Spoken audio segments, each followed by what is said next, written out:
సృష్టి fertility centre కేసులో పోలీసులు దర్యాప్తు చేపట్టారు. ఈ కేసులో మరొకరిని అరెస్ట్ చేశారు గోపాలపురం పోలీసులు. కృష్ణ అనే ఏజెంట్ను అరెస్ట్ చేశారు పోలీసులు. నిన్న ఏజెంట్లు హర్షరాయ్, సంజయ్, రిసెప్షనిస్ట్ నందినిని అరెస్ట్ చేశారు. కాగా ఈ కేసులో అరెస్టుల సంఖ్య 12కు చేరింది. ఇక విశాఖపట్నంలోని ఏజెన్సీ ప్రాంతాలు, విజయవాడ, హైదరాబాద్ ప్రాంతాల్లో పిల్లలను విక్రయించే వారి కోసం ఏజెంట్లు గాలిస్తున్నారు. ఎక్కువ మంది పిల్లలు పేద కుటుంబాలే లక్ష్యంగా హర్షరాయ్, కృష్ణ, సంజయ్ వేట మొదలుపెట్టారు. ఈ వివరాలను హైదరాబాద్ రిసెప్షనిస్ట్ నందినికి అందిస్తున్నారు ఏజెంట్లు.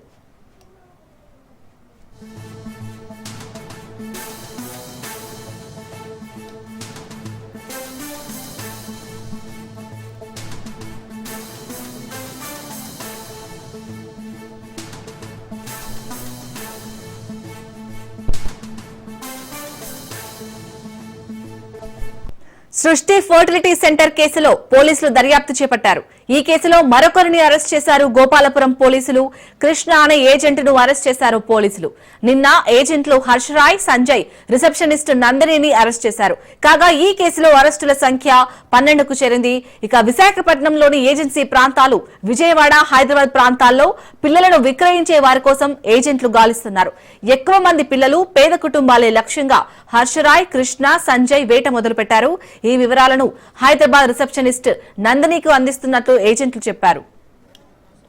రైట్, ఇక దీనికి సంబంధించి మరిన్ని అప్డేట్స్ మా ప్రతినిధి రత్న అందిస్తారు. రత్న, సృష్టి ఫర్టిలిటీ సెంటర్ కేసులో అయితే రోజుకో కొత్త కోణం వెలుగు చూస్తుంది. సో ఇప్పటికే 12 మందిని అరెస్ట్ చేశారు. ఇప్పటివరకు ఎలాంటి డీటెయిల్స్ అందుతున్నాయి?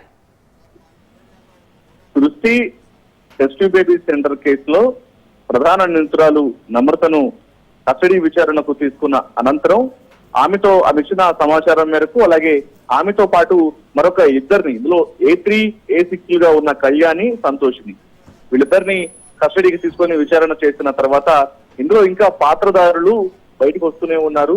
వీళ్ళు ఇచ్చినటువంటి సమాచారంతో ఎవరెవరి ప్రమేయం అయితే ఈ మోసాలలో ఉందో వాళ్ళను ఐడెంటిఫై చేసి వాళ్ళ మీద కేసులు నమోదు చేస్తున్నారు పోలీసులు.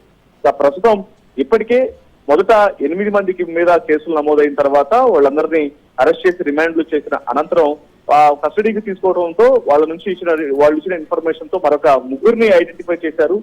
మరొక 3 మీద కేసులు నమోదయ్యాయి.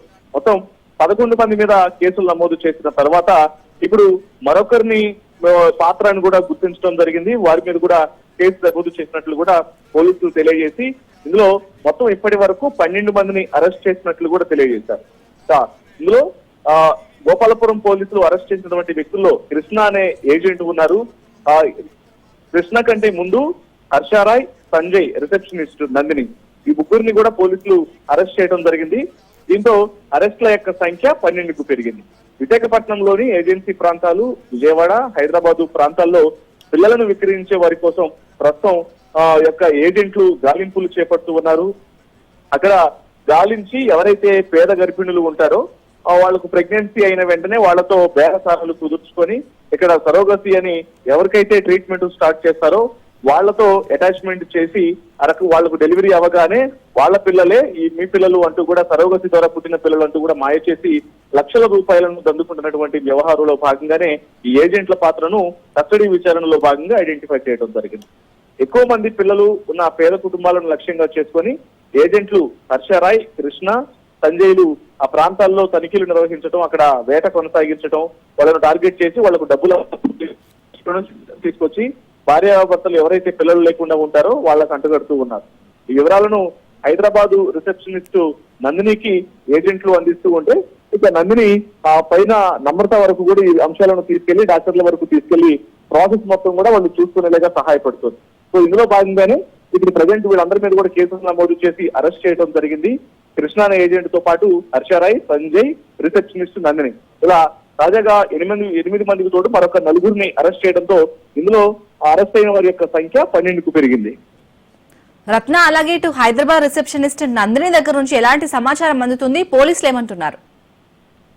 ప్రస్తుతం ఇప్పుడే నందినిని అరెస్ట్ చేశారు కాబట్టి ఇప్పుడు అరెస్ట్ చేసిన వాళ్ళందరినీ కూడా తిరిగి వాళ్ళని కోర్టులో హాజరుపరిచి వాళ్ళని విచారించిన తర్వాత అరెస్ట్ అనంతరం వాళ్ళకు ప్రాథమికంగా వాళ్ళ దగ్గర నుంచి కన్ఫెషన్ స్టేట్మెంట్ తీసుకుంటారు. స్టేట్మెంట్ తీసుకున్న తర్వాత వాళ్ళను ఆ కోర్టులో హాజరుపరిచి డిమాండ్ చేసిన తర్వాత మరలా కస్టడీ విచారణ చేస్తారు. కస్టడీ విచారణ చేసిన తర్వాత ఇందులో మరికొంతమంది పాత్ర ఉంటే మాత్రం వాళ్ళని కూడా ఇప్పటి వరకు ఎలా అయితే నలుగురిని ఐడెంటిఫై చేశారో మరికొంతమంది నిందితుల యొక్క ప్రమేయాన్ని కూడా గుర్తించేటువంటి అవకాశాలు ఉంటాయి. ప్రస్తుతానికి నలుగురు యొక్క అరెస్టులు జరిగాయి. అరెస్టుల ప్రాసెస్ తర్వాత వాళ్ళను కోర్టులో ప్రాథమికంగా విచారించడం, తర్వాత కోర్టులో హాజరుపరిచి రిమాండ్ చేయడం, ఆ తర్వాత కస్టడీకి తీసుకోవడం లాంటి ప్రాసెస్ అనేది జరుగుతుంది తదుపరి. Right, thank you Ratna.